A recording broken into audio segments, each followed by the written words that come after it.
Hi everyone, and welcome to another real-time coloring technique where I will be coloring the What's Up Kraken stamp from the Under the Sea theme bundle pack in the kind of theme of Halloween. I'm also going to color her with a much darker skin tone. I had a lot of fun coloring her with that. But a little disclaimer for this video, I have started to record my videos with the camera on a little bit of an angle so that it's easier to see what I'm doing. However, due to me I'm in the middle of a whole office / craft room redo, I have a new setup and I sort of forgot to angle the camera. I'm really sorry about that, but hopefully you will get kind of good tips and tricks out of this anyway. But jump onto the coloring. I actually went for the darker skin tone this time because you have asked and I want to serve. I don't know, I want to give you that. It's not as easy with the no line coloring technique, so I thought I would start with a lined image with black lines when trying out the different dark skin tones, and then move on to the no line coloring technique when I'm more comfortable with the skin tone. So where I start here is that I'm going in with the E33 to make a little bit of the shadowed line, and I forgot to turn on the camera for the first couple of lines. I'm sorry about that. This is a mess. Everything's a mess, but hopefully the end result will be really nice. After I went in with the E33, I added the E17 on top. And the reason for doing this is because A, I can decide where I want my shadows before having to commit to them, and B, the shadows will now be wet from the E33, so the V17 will blend much easier because it will not kind of just permeate the paper directly. It will kind of rest a little bit in the alcohol from the E33. So when you go in with the E35 directly after and blend that out, it is so much easier. You actually don't have to go in and color the whole image with the lightest color. It is enough to just go into the shadowed area, being a little bit more heavy-handed with the shadows than you would be with a darker shadow. And that will help you a lot, I promise you. I then used the E33, E35 and V17 for this. I found this the combo on Pinterest, and I like having a lot of different markers when I color. I want to have 4 to 5 markers when I color skin. However, I felt that the times I have tried that in the past and kind of do the combination before actually coloring something with that combination, I kind of made boo-boos and it hasn't looked good. It has been too dark, so you lose all the contrast. So this time I decided I want to try to just use the 3 markers, but when I do that, I am going to need more layers so that I can kind of build the different colors on top of each other so it looks like I'm using more than 3 markers. So I started off with very simple shadowing with the V17 only around the cheeks, on the top, under the top of the hair, and then with the eyelids, where the eyelids are. Which I blended out with the E35, again being very moderate with the amount of the E35 that I used, and then I went over everything with the E33. Next, and the E35 I also shadowed beneath her eyes. That is kind of, I like having that shadow. It looks a little bit more realistic. And also it gives the whole face a little bit more movement or a little bit more dimension. After going in with the E33, I went in with the V17 again because I felt that, well, now I can add a little bit more V17. I'm a little bit more comfortable with this very dark purple. I then went in with the E35 and again pulled those shadows much further in on the head, because again I felt more comfortable with the E35, and that okay, I'm gonna need a little bit more of that shadow towards the middle to build up this feeling of 3D. And then I blended everything out with the E33. This also makes the whole combination much darker because I'm layering 2 layers instead of just 1. And I kind of like the result, actually. Pretty stoked about the color. So when I went down to do her body, I felt a little bit more comfortable that okay, I can do this. I don't need to start with the E33 as my base. I added really tiny amounts of the V17 just underneath her head and underneath her arm, not much at all. Then I went in with the E35 to give the shadowing on the body, and then I just blended that out with the E33. And that was all for the body. I usually try to make the face very detailed, and then the rest of the character, the rest of the skin of the character a little bit more simple, because I want to kind of add the details where I want your eyes to be pulled, so the body isn't just as the skin on the body isn't as important. So I try not to blend too much or add too much details there. Then I added a little bit of pink, the R22 on the cheeks, also a little of the R21, blending that out and adding that also on the fingertips and on the nose. That is just to add a little bit more of that subsurface scattering. I'm using B63 and B60 to add dimension to the eyeball, and a little bit of R21 in the corner of the eyes to get that little squishy thing. For the eye, I actually stamped this with black ink, but I went in with my stamp SHAMMY and removed the ink on the eyes, which sadly also removed a little bit on the eyelashes, and I completely forgot to fix that throughout both the coloring video and the card making video. But you can go in with just a black pen and just fill in those eyelashes. I would use a Polychromos or a Prismacolor pencil that is very sharp to do that, because it's much easier with that than with, say, a liner, which I used in the past, and that is, if you're just a little tad shaky, that can go very wrong very fast.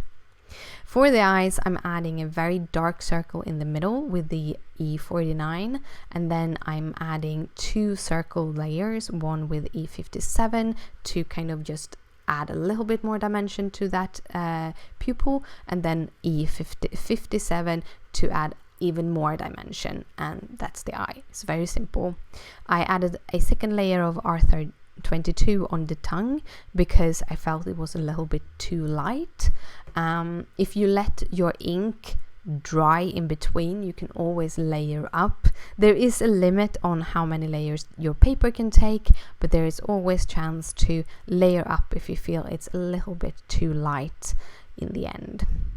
For her kind of body, the tentacles and everything, I am going to go with a very deep purple. Now the V09, which I accidentally put V17 for, that happens. The V09 is very dark, so it's actually really hard to blend with the V06. This was again another one of those color combination that I found on Pinterest. There's a trillion of them, and it's very easy to just, okay, this was what I looked for. So I usually just search Copic color combination and then the color scheme that I want, or skin if that was what I needed. So in this case, I think I chose either purple or lilac or something like that. I continue to blend with the V06 quite a lot, and then I'm going in with the V05. In some cases, I'm blending out the V06 completely with the V05. In other cases, I'm leaving a little bit of a rim of that white because I'm gonna end up going over with the V04. I must say a thing. The camera I have, have a really hard time with purples, especially with these bright purples. So it's not completely true to color. It's more like a reddish purple than a bluish purple, but it kind of works. So I blend out the body with the VO7, and then I blend out the VO5 also a little bit on all the places, and then I add a second layer, and I don't go in with the VO9, which is that big dark color. Instead, I'm just going in with VO6. That second layer deepens the VO6. As I said before, you can always layer colors, and when you deepen that color, the blend with the VO9 looks a little bit better. So that's a tip. Again, if you have a hard time blending two colors, try making a second layer. That second layer very often has been the savior of my coloring. It looks pretty crazy on the first layer, but on the second layer it starts coming together.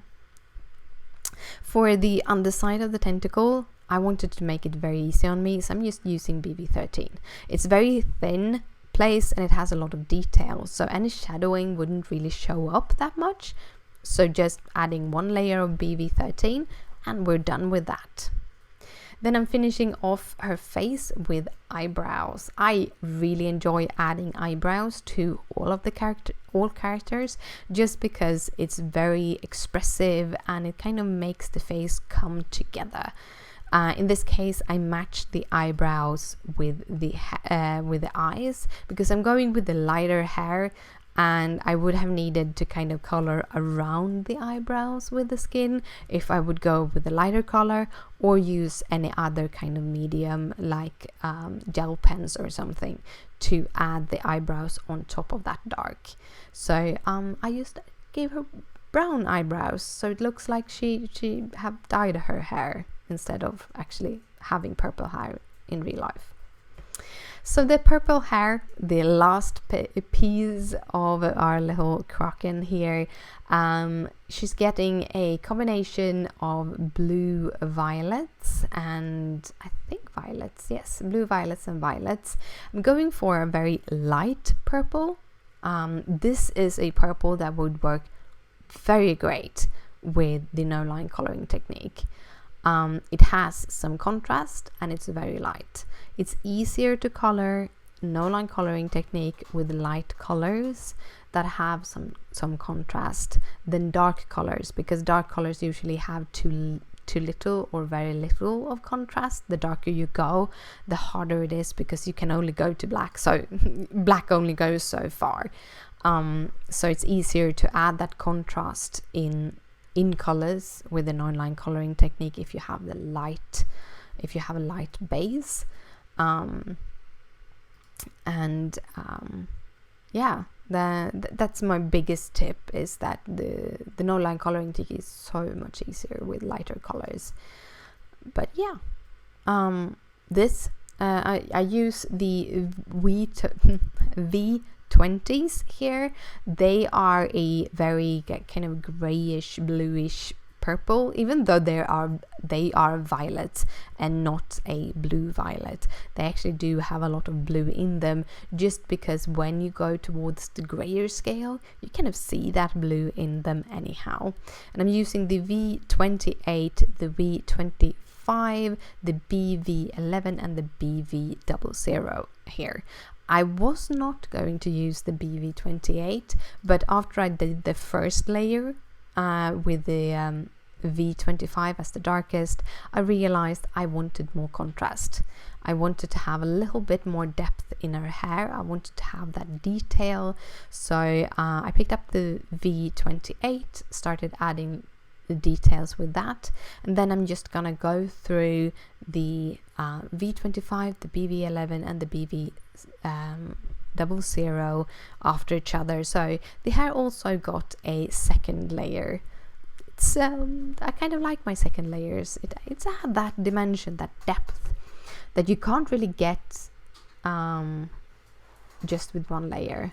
I've seen a lot of watercolor artists. Watercolor is one of those things that I would like to do, but I think I have have no patience with it, but I've seen a lot of artists that actually work with layers on watercolor, and that is gorgeous because you have those transparent layers that layer on top of each other. And yes, but you have to have specific kind of watercolors to do that, because some watercolors will just reactivate with water and then you can't layer them anyhow. But yeah, so that is kind of what I try to do with my Copics, that kind of layering, adding bit by bit. As you see here, I'm leaving some of the lighter tones, some highlights. I always have a base coat for that, but I know that you can also use just the white of the paper to get really crisp highlights. I like having that little tint of color in my highlights because it feels like they are fitting the paper a little bit. And if I feel that I need more highlights in the end, I would go in with a white gel pen, which I 9 out of 10 forget to do, but that's just me. But yeah, that is kind of the end of this coloring video. I hope you liked it. I am going to change the camera angle again, so it's going to be easier to see what I'm doing. But thank you so much for watching. If you like this video, please thumbs it up. If you have any questions or you have any color combination that you would like me to do, any kind of designs, like do you want like Halloween, do you want fall cards, Christmas cards, anything you can think of, leave them in the comment section and I will try to get them as soon as possible. Thank you so much for watching again. If you want to see more videos like this, hit that subscribe button and I will see you later. Bye.